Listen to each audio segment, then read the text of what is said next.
اللہ تعالیٰ کے فضل و کرم، اس کی توفیق اور عنایت سے ہم ایک بار پھر ماہانہ درس قرآن مجید بسلسلہ 11ویں شریف اللہ تعالیٰ کے بابرکت گھر میں موجود ہیں۔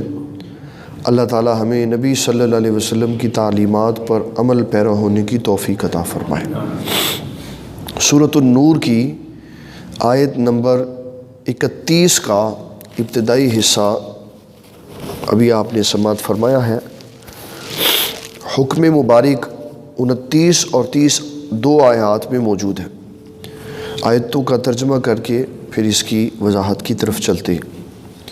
ارشاد باری تعالی ہے، قل اے میرے حبیب صلی اللہ تعالیٰ علیہ وسلم آپ فرما دیجئے، للمؤمنین مسلمان ایمان والے مردوں کو حکم فرما دیجئے، یغضوا من ابصارہم اپنی نگاہوں کو جھکا کے رکھیں، وَيَحْفَظُوا فُرُوجَهُمْ اور اپنے شرم والے حصوں کی حفاظت فرمائیں، ذَلِكَ أَزْكَىٰ لَهُمْ یہ ان کے لیے بہت ہی پاکیزہ اور ستھری بات ہے۔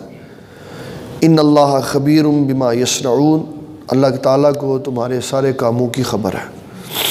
وَقُلْ لِلْمُؤْمِنَاتِ اور اے میرے حبیب صلی اللہ علیہ وسلم ایمان والی عورتوں سے بھی فرما دیجئے، یغضضن من ابصارہن کہ اپنی نگاہوں کو نیچے رکھیں، وَيَحْفَظْنَ فُرُوجَهُنَّ اپنی عزتوں کی حفاظت کریں، وَلَا يُبْدِينَ زِينَتَهُنَّ اور اپنا بناؤ سنگار کسی کو نہ دکھائیں، الا ما ظہر منہا مگر وہی جو خود بخود ظاہر ہو گیا، وَلْيَضْرِبْنَ بِخُمُرِهِنَّ عَلَى جُيُوبِهِنَّ اور اپنے گریبانوں کو اپنے دوپٹوں سے ڈھانپے رکھیں۔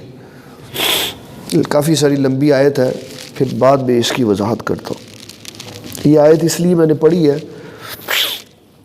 کہ ہمارے ہاں 14 فروری کا دن ایک تہوار کی صورت اختیار کر گیا ہوا ہے کہ جس میں نوجوان لڑکے نوجوان لڑکیوں کو، اور اب تو بات گھروں تک پہنچ گئی ہے، شادی شدہ اپنی بیگمات کو بھی پھول دیتے ہیں اور کہتے ہیں یہ محبت کی علامت ہے۔ بیوی کو پھول دینا غلط نہیں ہے، لیکن جب یہ تہوار کی صورت میں ہو اور تہوار بھی غیر مسلموں کا ہو تو پھر اسے ایوائڈ کرنا چاہیے۔ اللہ تعالیٰ نے برائی کے راستے بند کر دیے ہیں سارے، کہ ان راستوں سے برائی ہوتی ہے تو ان سے انسان کو اجتناب کرنا چاہیے۔ ایمان والے مسلمان مردوں سے یہ فرمایا کہ تم بھی اپنی نظریں جھکا کے رکھو، اور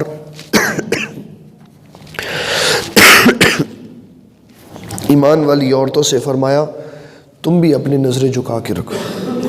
مردوں سے فرمایا تم بھی اپنے سطر کی حفاظت کرو، اور عورتوں سے فرمایا تم بھی اپنے سطر کی حفاظت کرو۔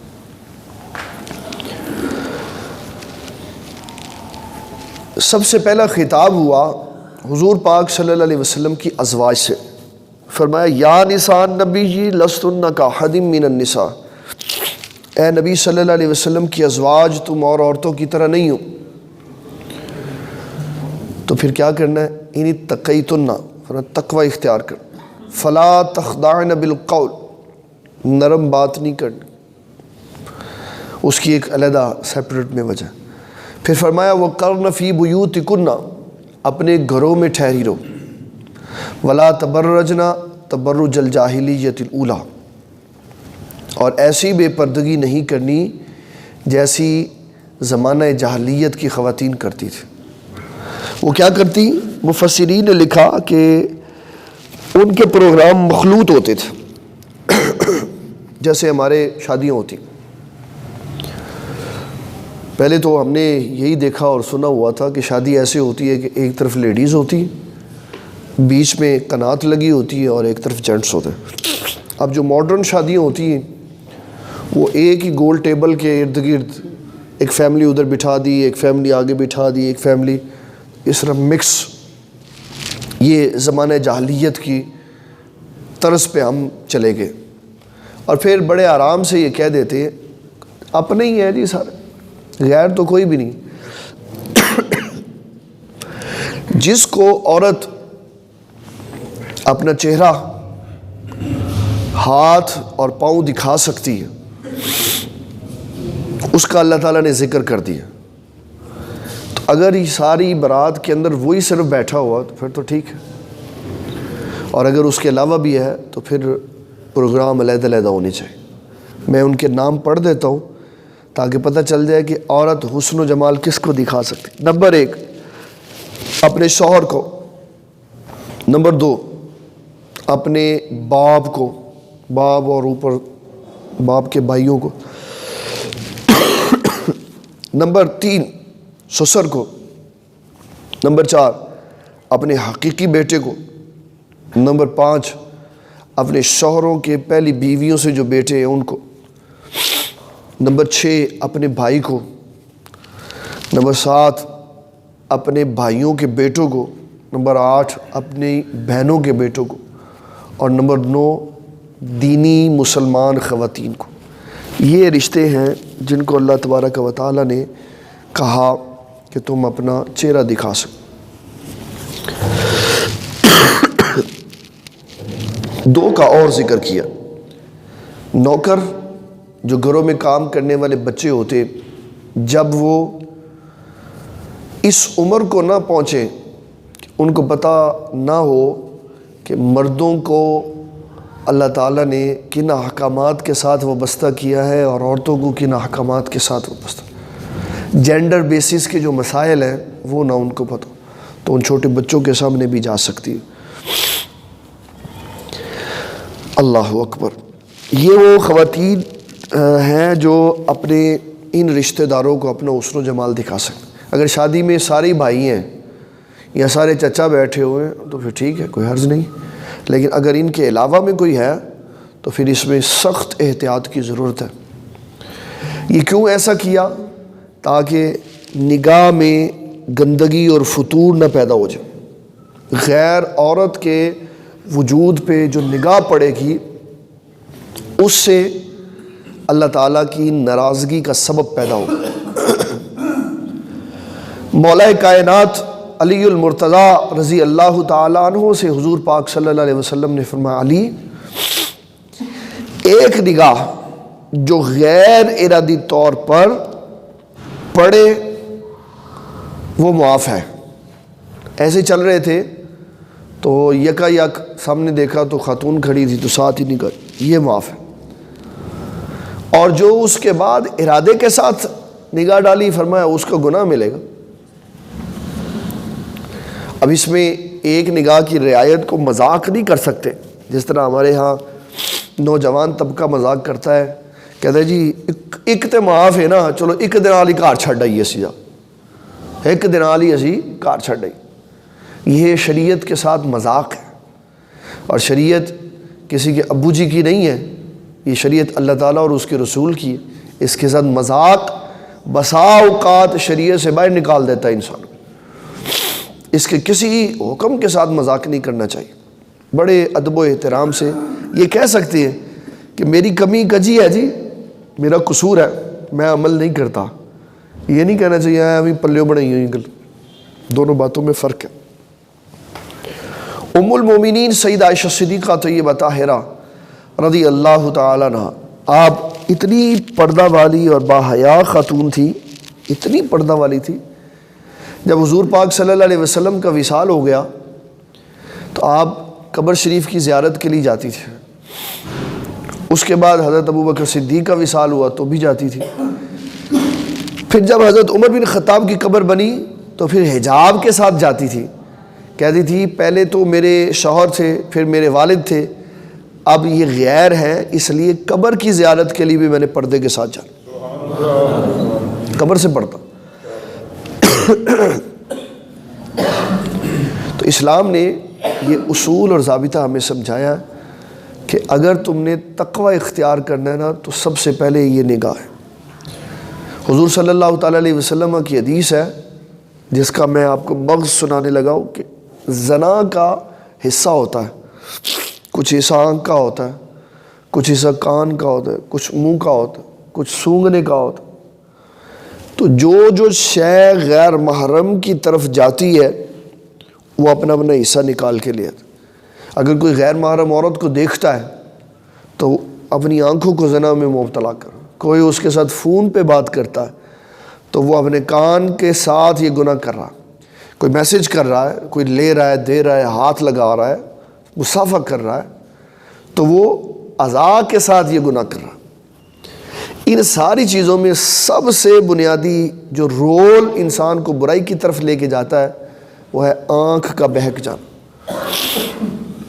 آنکھ کے اندر خطا جب آ جاتی ہے تو پھر وہ دل کو اس کام کے لیے ابھارتی ہے.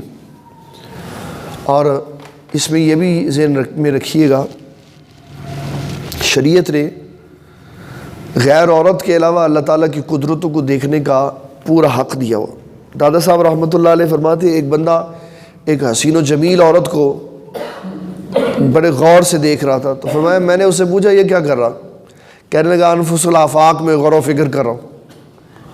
انفس الآفاق کہتے ہیں اللہ کی بنائی ہوئی چیزوں میں غور و فکر کر رہا ہوں. اللہ نے کہا, آپ نے ایسے کر کے اس کا منہ موڑ دی.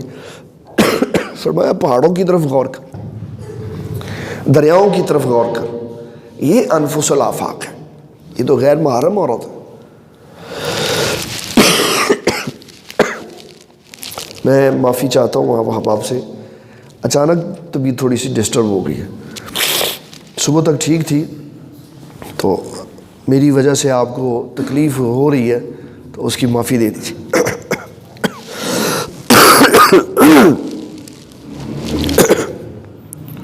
اللہ اکبر.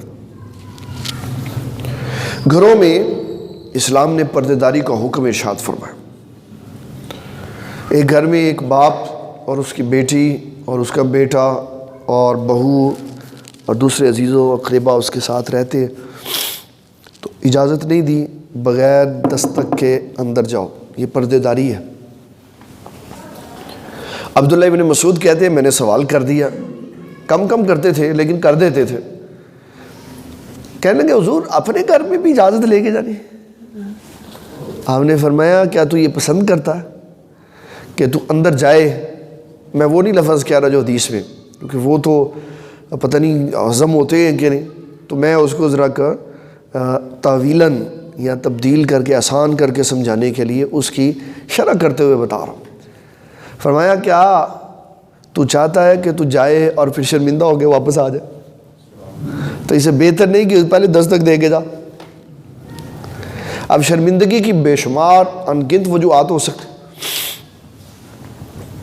عبداللہ ابن مسعود کہتے ہیں میں اس کے بعد جب بھی گھر گیا, یہاں تو میں دستک دے کے جاتا تھا, یہاں میں عبداللہ اپنا نام بلند آواز سے پکار کے جاتا تھا تاکہ گھر والوں کو پتہ چل جائے کہ عبداللہ ابن مسعود آ رہے ہیں. تو گھروں میں بھی پردے داری, اور اس پردے کا معیار شریعت نے کیا مقرر کیا کہ بیٹا جب 6-7 سال کا ہو جائے تو ماں کے ساتھ نہیں اس کو سلانا چاہیے, اور جب بیٹی اتنے سال کی ہو جائے تو باپ سے کے ساتھ نہیں سلانا چاہیے. بسترے ان کے علیحدہ کر دو تاکہ شریعت کی حدود قائم رہے. احتیاط سب سے بڑا ہتھیار ہے.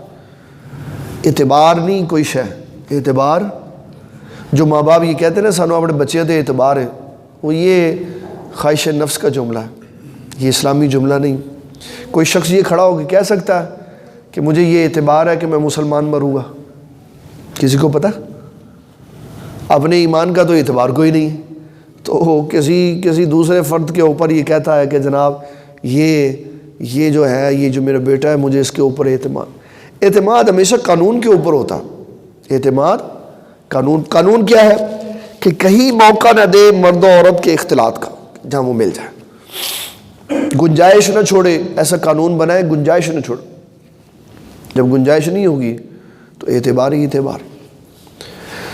تو اسلام نے یہ بات بتائی کہ پہلے تو اپنی نگاہوں کو جھکا کے رکھو, دوسرا اپنی شرم گاہوں کی حفاظت کرو. حضور صلی اللہ تعالیٰ علیہ وسلم نے فرمایا جو شخص مجھے اپنی زبان کی اور اپنی شرمگاہ کی حفاظت کی گارنٹی دے دے کہ اس کا غلط استعمال نہیں کرے گا, تو فرمایا مجھ سے جنت کی گارنٹی لے لے, ضمانت لے. زبان کا غلط استعمال نہیں کرے گا, جسم کا غلط استعمال نہیں کرے, میں جنت کی خوشخبری سنا دے. پھر فرمایا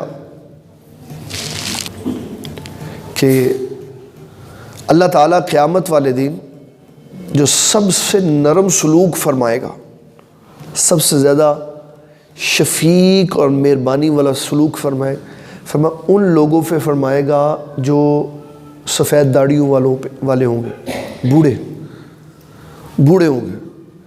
لیکن دوسری طرف فرمایا کہ سب سے زیادہ جو سختی ہوگی وہ اس پہ ہوگی جو بوڑھا ہوگا، سختی بھی سب سے زیادہ اس پہ ہوگی اور نرمی بھی سب سے زیادہ اس پہ ہوگی جو بوڑھا ہو۔ دے لیں، شکریہ، جزاک اللہ۔ نعرہ تکبیر، نعرہ رسالت، نعرہ حیدری، مجھے دین اسلام سے فیضان نگینہ۔ اب وہ جو سختی والا سلوک ہے اس کی وجہ کیا؟ فرمایا وہ بوڑھا جو ہے وہ بدکار ہے، جس کے ساتھ اللہ سب سے زیادہ سختی والا سلوک کرے۔ اب وہ بوڑھا آدمی ہے تو وہ تو یہ کام کر ہی نہیں سکتا، تو بوڑھا ہو گیا ہوا، لیکن اس کو کیوں اس کے اندر رکھا کہ جوانی میں اس نے اپنی نگاہ کی حفاظت نہیں کی، کبھی دائیں بائیں ادھر ادھر بھٹکتی رہی۔ اب یہی عادت پڑی ہوئی تھی، بڑھاپا آ گیا، تو جب اس نے بڑھاپے میں اس حرکت کو، اس کام کو کیا، تو اب کچھ جسمانی طور پہ تو نہیں کر سکتا تھا، لیکن دل کی حرکت تیز چلی، تو اس دل کی تیز حرکت کے چلنے کی وجہ سے اس کا شمار بھی انہی لوگوں میں کرتی۔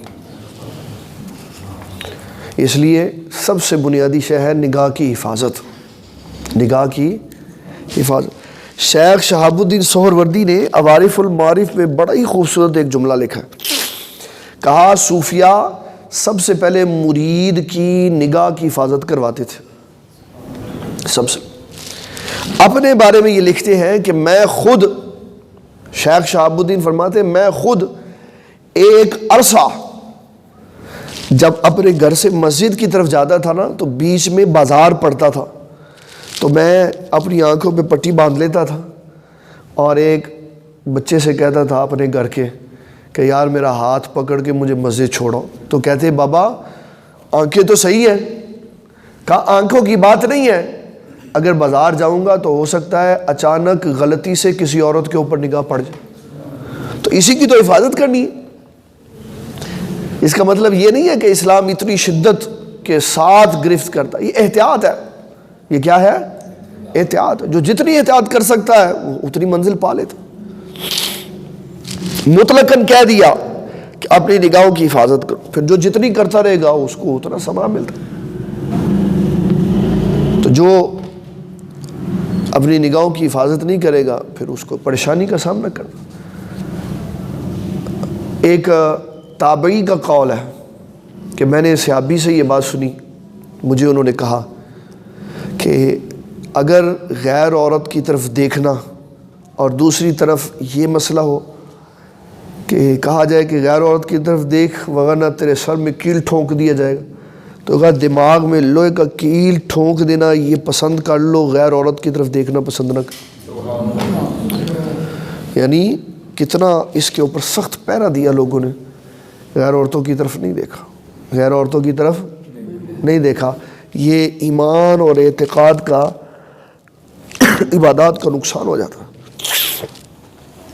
اللہ تعالیٰ نے حضور پاک صلی اللہ علیہ وسلم کی ازواج سے جو خطاب فرمایا وہ بھی یہی تھا۔ میں اس کی طرف بعد میں جاتا ہوں، پہلے ایک اس کی بات رہ گئی وہ میں عرض کر دیتا ہوں۔ یہ ہے سورۃ نور کی آیت نمبر 27۔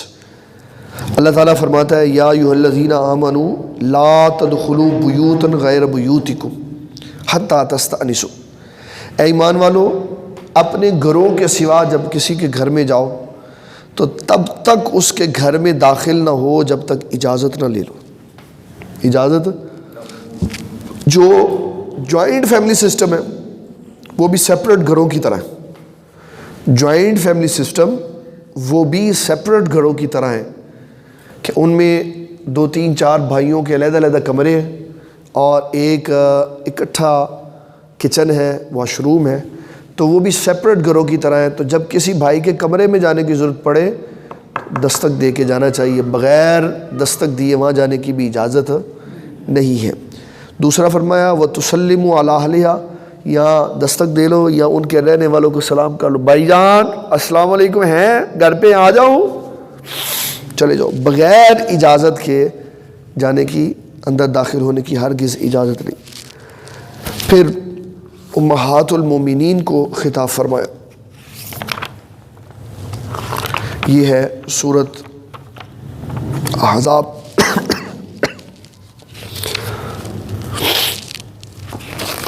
22واں سپارہ ہے۔ فرمایا یا نساء نبی جی لستن کاحد من النساء، اے نبی صلی اللہ علیہ وسلم کی بیویوں تم اور عورتوں کی طرح نہیں ہو، تو کیا کرو؟ وقرن فی بیوتکن، اپنے گھروں کے اندر ہی رہو، اپنے گھروں کے اندر ہی رہو، باہر نہ نکلا کرو، عذر یا ضرورت ہو تو باہر جا سکتی ہیں، ویسے گھروں کے اندر ہی رہے۔ ولا تبرجن تبرج الجاہلیۃ الاولی، اور بے پردگی ایسی نہ کریں جیسی زمانے جاہلیت کی عورتیں کرتی۔ وہ کیا کرتی تھی؟ مخلوط پروگرام جگت،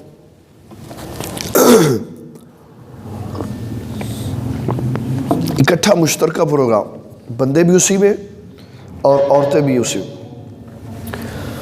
اوپر خواتین ہیں، آج نہیں ہے، ٹھیک ہے۔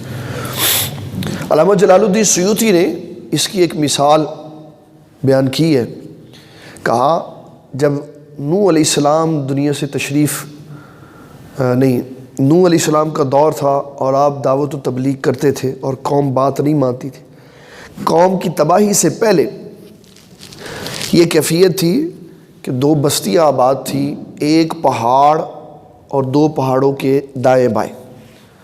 انہوں نے سالانہ ایک پروگرام رکھا ہوتا تھا جس میں ادھر کے مرد و خواتین آ جاتے، پھر ادھر کے مرد و خواتین آ جاتے، تو ادھر والے مرد ادھر والی عورتوں میں سے جس کو پسند کرتے ساتھ لے جاتے، اور ادھر والے مرد ادھر کی خواتین میں سے جس کو پسند کرتے تو ساتھ لے۔ اس کی نفی اللہ نے کی کہ ایسی بے پردگی نہ کرو جیسی زمانہ جاہلیت کے لوگ کیا کرتے تھے، جس میں رشتوں کا تقدس نہیں ہے، جو مرضی جس کے ساتھ مرضی بات کر رہا، جس کے ساتھ مرضی بیٹھا ہوا۔ اس طرح کی بے پردگی سے اسلام نے منع کیا۔ دعوتوں میں دوستوں کی آپس میں دعوتیں ہوتی، اچھوں کی بات نہیں، اچھے تو ہر جگہ ہی اچھے ہوتے، دوستوں کے ہاں دعوت ہو گئی تو کہ جی اپنی بیگمات بھی لے آنا، ایک بینچ پہ وہ بیٹھ کے ایک پہ وہ بیٹھ کے، یہ کیا دعوت؟ میں نے اپنی آنکھوں سے میلاد النبی صلی اللہ علیہ وسلم کے ایک پروگرام میں بھی ایسا دیکھا تھا کہ گلی والوں نے اہتمام کیا، ایک سائیڈ ساری خواتین بٹھا دی، ایک سائیڈ پہ سارے بندے بٹھا دیے اور اکٹھی انہوں نے دعوت کھلائی اور کہا جی یہ ہم میلاد شریف کا جشن منا رہے ہیں۔ تو یہ ساری زمانہ جاہلیت کی بے پردگیاں ہیں جن سے اسلام نے منع کی۔ اسلام تقویٰ، طہارت، پاکیزگی، شرافت اور عزت کا درس دیتا ہے۔ اس کے اوپر 20 واقعات، سینکڑوں اس کی مثالیں احادیث میں اور علماء کرام نے بتایا کہ جس جس نے اپنی عزت کی حفاظت کی، فرشتوں نے اس کی حفاظت کی۔ ایک بندے کا واقعہ آیا کہ اس نے کسی عورت نے اس کو برائی کے لیے ورغلایا، اس کو لے گئی وہاں چوٹے، اس نے وہاں سے اپنے آپ کو گرا لیا، تو فرشتوں نے اپنے پروں پہ اٹھا کے اس کو نیچے رکھا۔ اس طرح کے بہت سارے واقعات ہیں۔ اصل شے بیچ میں یہ ہے کہ انسان کی نگاہ صاف ستھری اور پاکیزہ ہونی چاہیے، اس کے اندر شیطانی خیالات اور شیطانی تصورات نہیں ہونے چاہیے۔ جب انسان اپنی نگاہ کو پاک رکھے گا، اپنی نگاہ کو قابو میں رکھے گا، تو سب سے بڑی اللہ تعالیٰ کی نعمتوں میں سے یہ نعمت ملے گی کہ عبادت میں لذت پیدا ہو جائے۔ جو عبادت کرے گا اس کو سرور آیا کرے۔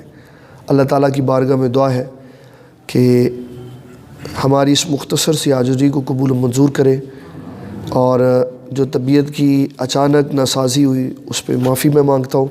اللہ تعالیٰ ہم سب کو دین اسلام کا فہم عطا فرمائے۔ وما علینا الا البلاغ المبین۔